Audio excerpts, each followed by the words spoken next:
Hello friends. आज हम एक बूढ़े व्यक्ति का व्यक्ति चित्र बनाएंगे।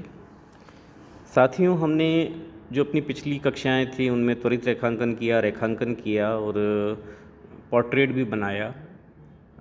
उनमें किस प्रकार हमने स्टेप बाय स्टेप सीखने का प्रयास किया ये आपको पता है। आज भी हम ऐसे ही एक बूढ़े व्यक्ति का व्यक्ति चित्र बना रहे हैं जिसमें उसको शेड लाइट और त्रिआयामी अंकन करने का प्रयास करेंगे और सीखेंगे कि किस प्रकार शेड लाइट देकर त्रिआयामी प्रभाव उत्पन्न करके एक अच्छा व्यक्ति चित्र बनाया जा सकता है। इसको स्टेप बाय स्टेप समझने के लिए सबसे पहले हमने हमारे सामने जो भी मॉडल स्थित है उसका एक ज्योमेट्रिकल शेप खींचा है। और ज्योमेट्रिकल शेप खींचने के बाद जैसा कि आप जितना सरल ज्योमेट्रिकल शेप खींचेंगे कि कैसा आपको दिखाई दे रहा है वह आपको बनाना है। उसमें आपको ये ध्यान रखना है कि उसका आउटर शेप जो है वह सीधा सीधा बन जाए, साथ ही उसकी जो स्थिति है वह आपकी शीट पर उचित स्थिति में रहे, ना ज़्यादा नीचे ना ज़्यादा ऊपर। अगर उसको सेंट्रलाइज़ करना है तो सेंट्रलाइज़ करके उसको बनाने का प्रयास करें। फिर जब यह एक बार आपका सरल ज्योमेट्रिकल या सरल ज्यामितीय आकृति बन जाती है तो उसके अंदर उस फिगर की, उस व्यक्ति चित्र की, उस मॉडल की डिटेल हम धीरे धीरे देने का प्रयास करते हैं। हल्के हाथ से हल्की रेखाओं के साथ में, घुमावदार रेखाओं के साथ में उसके पूरे पोस्चर को, उसके पूरे जो आउटलाइन है उसके चेहरे की, उसको उभारने का हम प्रयास कर रहे हैं। साथियों, हमने पहले जो स्केच किए थे उसमें त्वरित रेखांकन हमने किया था। और कई बार हमने ये बात की थी कि जब हम मार्केट में होते हैं तो बहुत जल्दबाजी वाली स्थिति होती है, हम भी स्थिर नहीं होते हैं और सामने जो भी हमारे मॉडल है वह भी स्थिर नहीं होता है। तो ऐसी स्थिति में हमारे पास बहुत कम समय होता है कि हम उसे देखकर और तुरंत उसको ड्रॉ करें।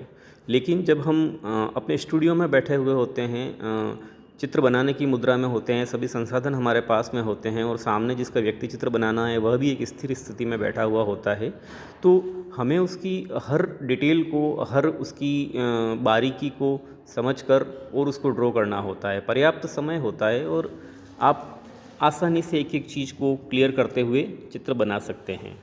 ऐसा ही हम यहाँ पे कर रहे हैं, जहाँ हमने सरल ज्यामितीय आकृति में उसकी जो आकार है उसको पकड़ने का प्रयास किया है और इसकी धीरे धीरे डिटेल की तरफ हम अग्रसर हो रहे हैं। अगली स्टेप में हम इसकी जो बाल हैं, नाक है, आँख है, दाढ़ी है, इनको थोड़ा सा थोड़ी सी गहरी रेखाओं से स्पष्ट करने का प्रयास करते हैं। कोशिश करते हैं कि उसमें जो हमें दिखाई दे रहा है वह वैसा का वैसा हूबहू उसमें आए, क्योंकि आप आसानी से आप समय के साथ में यह कार्य कर सकते हैं, आपको कोई जल्दबाजी नहीं है। तो आराम से देखें, जहां आप बैठे हुए हैं उस स्थिति में उसका नाक कितना दिख रहा है, उसकी आंख कितनी घूमी हुई है, उसका फोरहेड कितना दिख रहा है, उसके बालों की स्थिति क्या है, एक एक चीज़ को बहुत ही बारीकी के साथ देखते हुए बनाने का प्रयास करें। अगली स्थिति में अब हम एक बार हल्का रेखा चित्र ड्रॉ होने के बाद में त्रिआयामी अंकन की तरफ बढ़ते हैं, तो इसमें हमें शेड लाइट का विशेष रूप से ध्यान रखना पड़ता है। कहाँ से चेहरा उभरा हुआ है, कहाँ से दबा हुआ है, कहाँ आँख के नीचे, नाक के पीछे, बालों में कहाँ कहाँ पर हमको उसकी छाया लगानी है, जिससे कि हम एक त्रिआयामी प्रभाव उत्पन्न कर सके। तो अपनी हल्की हल्की रेखाओं के द्वारा उसकी जो छाया का जो क्षेत्र है उसको गहरा करने का प्रयास करेंगे, जैसे कि आप इसमें देख रहे हैं कि इन क्षेत्रों को हमने छायांकित करने का प्रयास किया है। ऐसे ही जब हम पूरे उसके आकार को एक साथ हल्की हल्की रेखाओं से छायांकित कर लेंगे, उसके पश्चात आगे बढ़ेंगे और आगे बढ़ते हुए हम यह कोशिश करेंगे कि जो एक त्रिआयामी प्रभाव, जो कुछ भी आकृति हमारे समक्ष है, उसका पूर्ण रूप से हल्की रेखाओं के साथ में एक बार ड्रॉ कर लिया जाए। यह स्टेज बहुत ही महत्वपूर्ण है कि इसमें आपने कहाँ पर वाइट स्थान छोड़ा है, कहाँ पर शेड लगाई है, ये बहुत महत्वपूर्ण है। जब तक हो सके आपको इसमें रबड़ का प्रयोग करने की आवश्यकता नहीं है और आप कोशिश करें कि उसको रेखाओं के द्वारा और शेड लाइट के द्वारा ही उठाएं। अगली स्थिति में आप देख सकते हैं कि हमने इसके बालों को स्पष्ट रूप देने का प्रयास किया है और छाया गहरी करने का धीरे धीरे कोशिश की है। इस प्रकार की छाया उत्पन्न करने के लिए आप अपने फिंगर टिप के टॉप का इस्तेमाल कर सकते हैं, फिंगर टिप का इस्तेमाल कर सकते हैं और कागज़ का रोल बना कर भी उसकी सहायता से भी इस प्रकार की छाया दी जा सकती है, जिससे कि त्रिआयामी प्रभाव उत्पन्न हो। अब आपको ये ऐसा लगेगा जैसा कि हम धीरे धीरे फोटोग्राफ की कॉपी करने की तरफ बढ़ रहे हैं।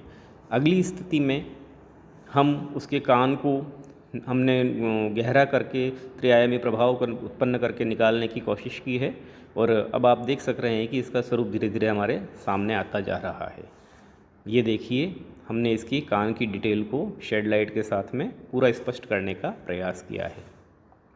अब इसमें आप देख सकते हैं कि फोरहेड पे, चिक बॉल पे, गाल पर, उसके जो मस्तिष्क है उस पर, नाक पर, दाढ़ी पर एक एक बाल, एक एक गहरी शेड लगाकर एक एक रेखाओं को हमने उसके उभारने का, उसकी जो झुर्रियाँ हैं उसको उभारने का, जो फोरहेड पे नसें दिख रही हैं उनको उभारने का प्रयास किया है। इसमें आप देख सकते हैं कि एक एक हमने रेखाओं के द्वारा, शेड के द्वारा उसकी एक एक डिटेल को उभारने का प्रयास किया है।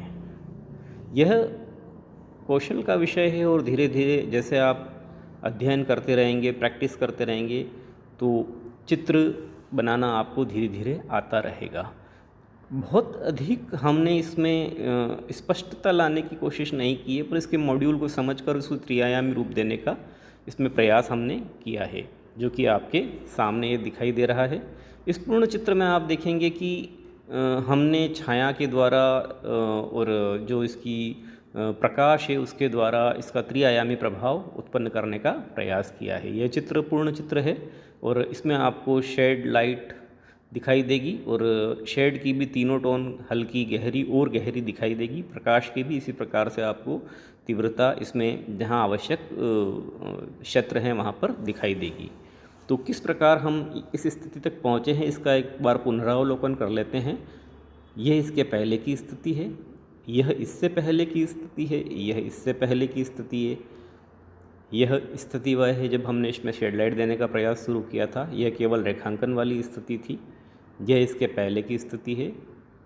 यहाँ से हमने आकृति को स्पष्ट करने की कोशिश की थी और यह जब हमने रेखाओं के द्वारा एक बार इसको पूर्ण रूप दे दिया था।